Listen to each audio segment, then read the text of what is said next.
Hi, in this video I'd like to talk a little bit about my work as a contracts manager, what I do in contracts management, what this career path has to offer, as well as some of the skills that are required in the day-to-day tasks. I work at an engineering firm and I manage mostly infrastructure design subcontracts.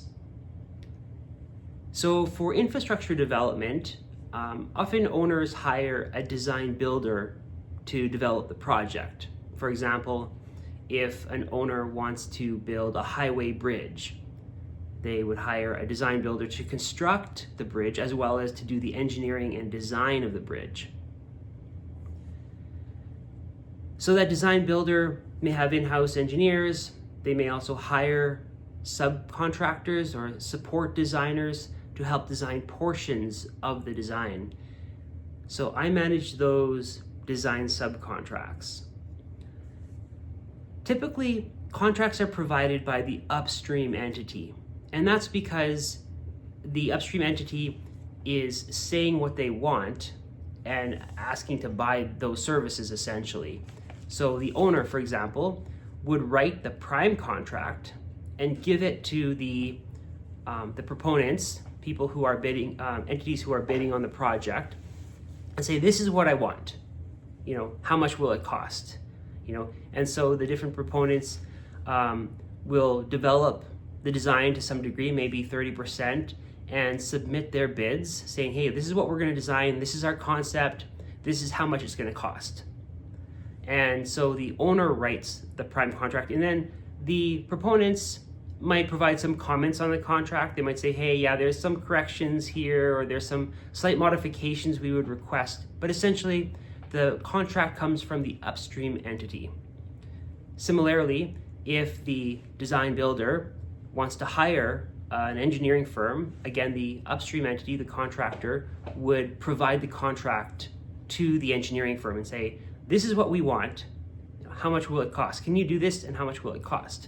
Right. And again, the sub-consultants or support designers may have some input on the contract, but essentially the upstream entity would write the contract. Now, it may happen that service providers do send out contracts, standard form contracts, and usually on major infrastructure projects, those would be considered, looked at, what are the terms that are offered, but essentially not used because the contract comes from the buyer, right? They're saying what they want. So who's involved in contracts? Definitely lawyers and the industry specialists would be the main people who are involved in contracts. So for example, if someone owns an engineering firm, they're typically an engineer. And so they would have engineering expertise, and they would be involved in negotiating the contract. Or they might hire a lawyer, they might have an in-house lawyer or contract specialist to assist, but the industry specialist, especially to look at the technical details of the scope and making commercial decisions such as the price, the industry specialist would be involved. Again, lawyers are typically involved for various reasons: theory, typically language skills, comprehension, and then understanding, about contracts. So often lawyers are involved. And people with other backgrounds too are definitely involved in contracts because everybody has wants and needs. And everybody makes contracts, makes agreements that if I get this, I'll do this in exchange, right? So we all make contracts. People with various backgrounds can be involved in contracts. Certainly someone with an arts, theater background, or business administration, philosophy, religious studies, could be really any background, but mostly I'll find it's the industry specialists at question and lawyers are more so involved. The other portion of that is that a lot of different people touch contracts. Finance people in a business might be reviewing contracts for payment purposes. Business development people or sales people who are well aware of contracts are positioned really well also. Let me give a hypothetical scenario here. of a business development team who's writing a proposal. So they hire a team of psychologists to give them coaching on, how to pitch themselves to an owner, behavioral coaching. And they spend a lot of money, and they coordinate a bunch of engineers and get the design to 30%, and they have this amazing concept, and they have a great relationship with the owner, and they're selling themselves, and they've spent, say, $2 million on a pursuit. Maybe there's 5 companies all bidding on this job. Everyone spends, say, a couple $1 million. Last minute, they realized that that's not exactly what the owner wants, because the prime contract, which they didn't maybe understand or read, or they didn't know, the company hadn't fully understood what was in the prime contract, has some terms in it that are completely unacceptable, that the company just won't provide. Let's say the prime contract says, every contractor of any tier on this project will agree that their services will be fit for the intention that the owner wants. So the project, the outcome of the project, will do whatever I want it to do. And it's not written down, it's just subjective, like whatever I want it to be. And for some reason, the owner has this in their mind that they need this, that the outcome will be exactly just whatever they want it to do, right? Kind of a subjective standard, right? Which is an issue that, a lot of the support designers and the design builder themselves might be like, yeah, we don't agree with that. And the owner's like, well, sorry, then too bad, right? And it's not uncommon for owners to put out prime contracts that no one will sign, right? So that everybody will be working and pursuing, and like at the end of the day, nobody will sign on the project. Nobody's willing to do the project for any price or for any reasonable price. So awareness of contracts is really useful for people of all different fields. And a lot of people are involved in contracts. I sometimes joke, when people ask me what I do, which is not very often, that I just say I'm a paper pusher, right? Because I see that a lot of engineers, they want to build stuff. They want to do real stuff, get the stuff done that they know needs to be done, right? And just like all this kind of extraneous paperwork and administration, it's probably important, but is it really unnecessary formalization? And I think the answer to that is businesses typically find that using contracts saves them money, it increases efficiency, it can help even make money. Presumably people want to get paid for their work. And presumably people who are buying stuff want to get exactly what they want, right? So they may have 50 engineers working on a project for 3 years, and at the end of the day, are they going to get what they want, right? The services that they want for that amount of money, right? So the contracts spell out the terms and conditions in a fair amount of detail, and there is a value to contracts. And what I particularly love about this career is my experience of self-efficacy in contracts, in a sense of competence and confidence. Of course, you would expect a negotiator to be confident. And I guess I would contrast that with litigation in my experience.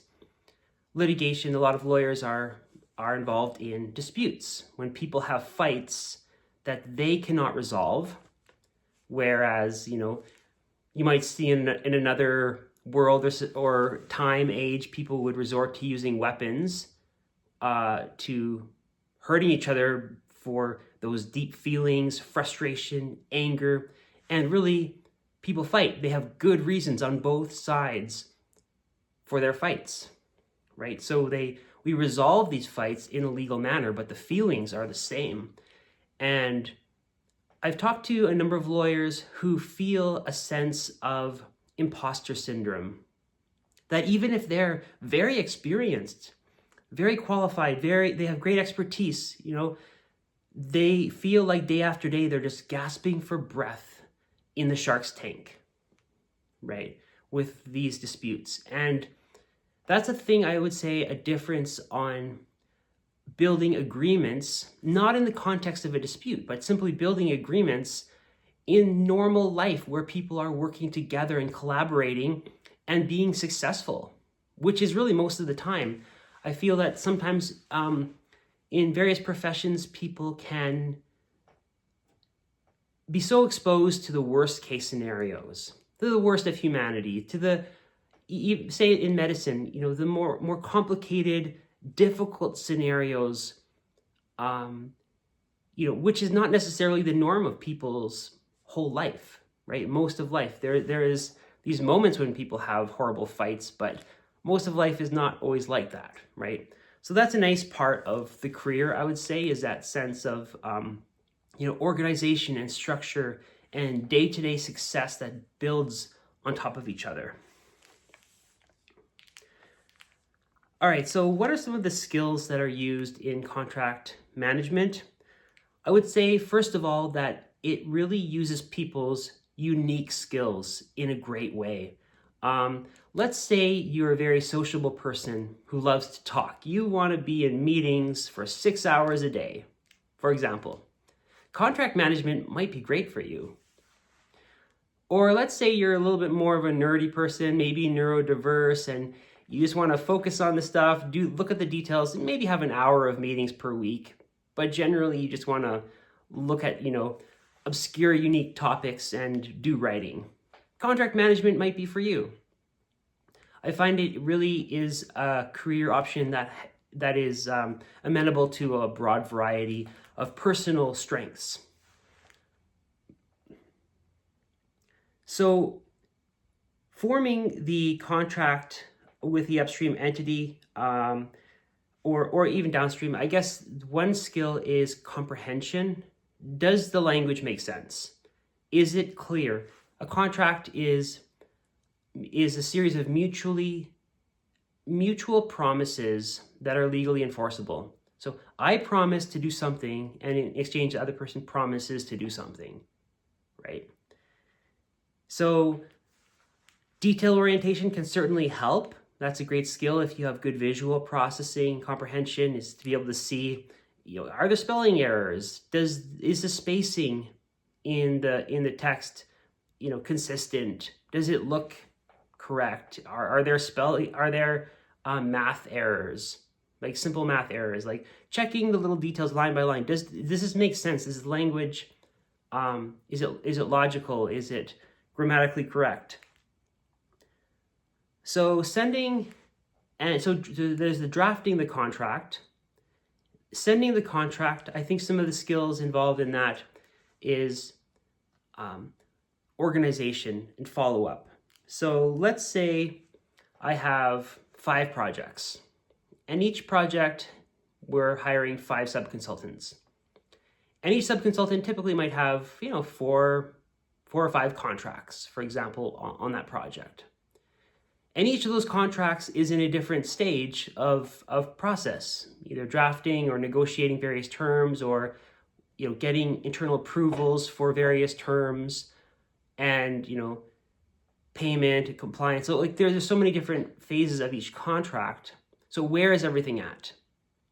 And that also brings up a point of honesty and responsibility. When I interview to hire a staff, I think the most important question I would ask is, tell me about a time when you made a big mistake at work and what happened. And I find people's answers tend to fall into 2 categories. One is blame and minimization, and another is taking responsibility. And that's really what I'm looking for, because for contracts, taking responsibility, it ties to honesty and accuracy of information. It's not about blame, it's about, we need factual information that's correct, right? So if somebody says to that question, oh yeah, I made a mistake, but you know what, my manager was a really bad communicator, and actually it wasn't actually that big of a problem. I mean, just a little thing that happened, and it wasn't a big deal. Versus, hey, I'm really embarrassed to tell you this, but I made this particular huge mess up, and it caused a lot of harm. And I worked together with my manager told them what happened. We made a plan to mitigate the damage, and we made a plan so it wouldn't happen again moving forward. That's a person who I feel if I ask them, hey, where's that contract? It's not gonna be like, well, it's somebody else's fault because they didn't do this, and it's not, and they may not tell the truth, right? No, really, like, currently, it's been sitting with me for 3 days. I haven't gotten around to it, but I'll get to it tomorrow. Okay, at least I know factually where that contract is, whether it's sitting, waiting for somebody else's review, or it's just hasn't been completed yet, right? So I know maybe they need more resources, maybe they need more training, or more support, or maybe it's fine, just takes an extra day, not a big deal, right? So organization and tracking, I would say that I spent about 50% of my time at work writing down what I did. It's probably less now since I'm getting more experience in management, but especially in administration, I spent a good 50% of my time writing down what I did. For example, let's say we need to get evidence of a person's insurance before we can pay them, right? So I ask for a certificate of insurance, and they send me a certificate. So I write down, requested certificate of insurance on such and such a day, right? A subconsultant sent me the certificate on such a day. I reviewed it, and it had, following deficiencies. There's no waiver of subrogation listed on certificate as required in the contract. Emailed the subconsultant on this day, asked for the revision. Subconsultant told me on this day that their insurer said they can't provide that. Requested an excerpt of the insurance policy on this day saying that the policy does not allow that waiver. Subconsultant sends me an excerpt of the policy, reviewed it, checked with a risk manager to make sure I'm not crazy. The policy clearly allows the waiver. Advised the sub, they provided me a compliant certificate on this day, right?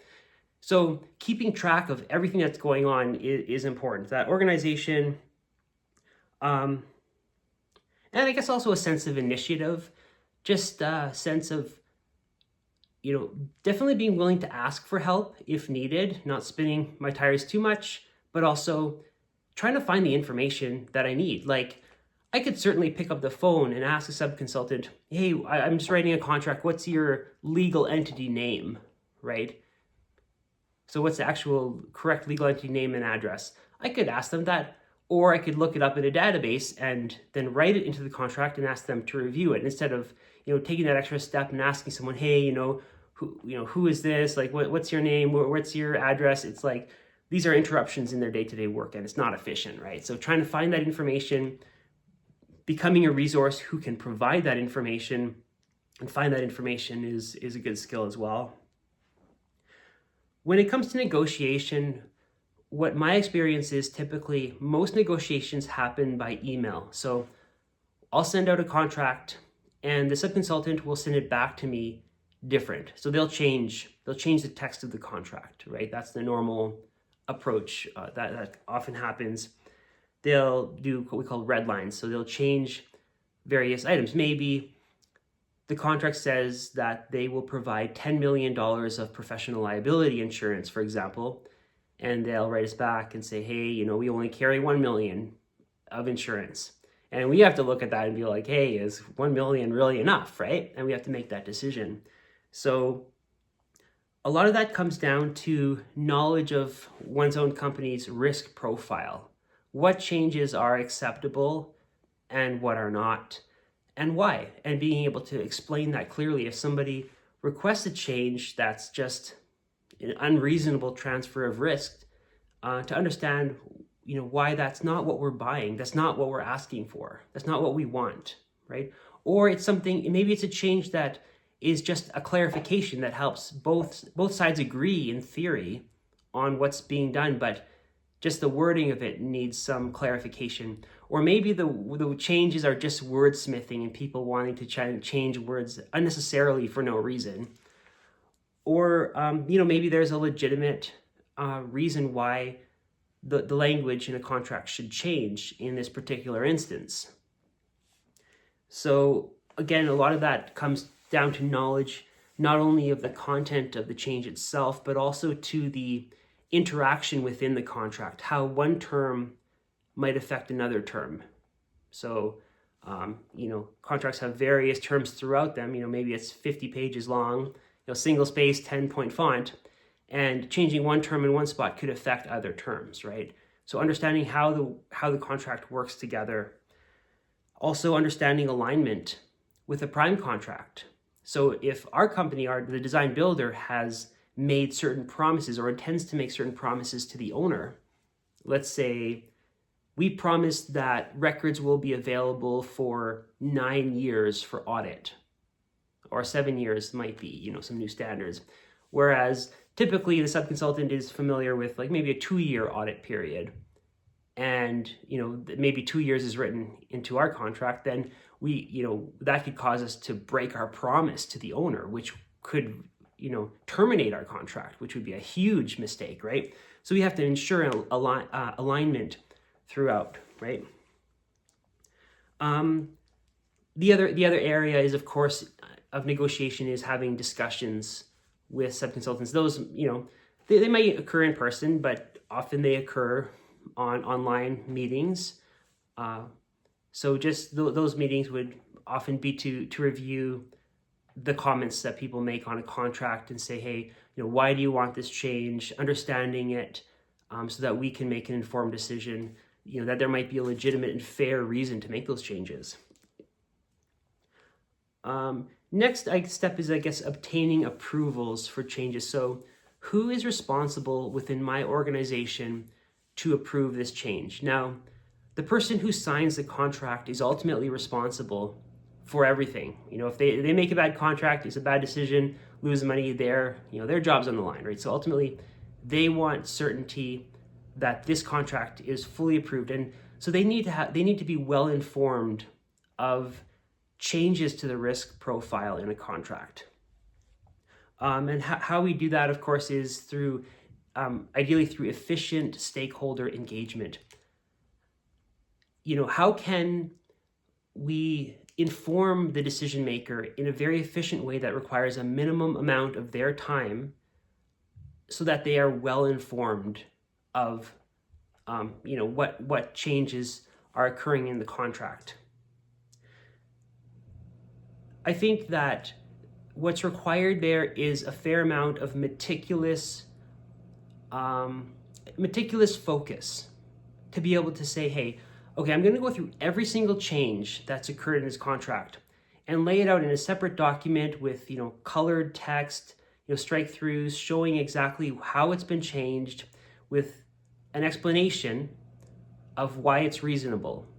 So going line by line and copying it out in a very, in a summary, key issues or a memorandum for the decision maker so they can look at it, say, for example, for this subconsultant on a carbon capture development, we are requesting to change the intellectual property provisions to provide additional protections for the entity's proprietary technology, which aligns with the prime contract, for example, right? So the owner the decision maker can look at that quickly and make a decision. Yes, that makes sense. I approve this increased risk for our company, and go ahead and we'll sign the contract.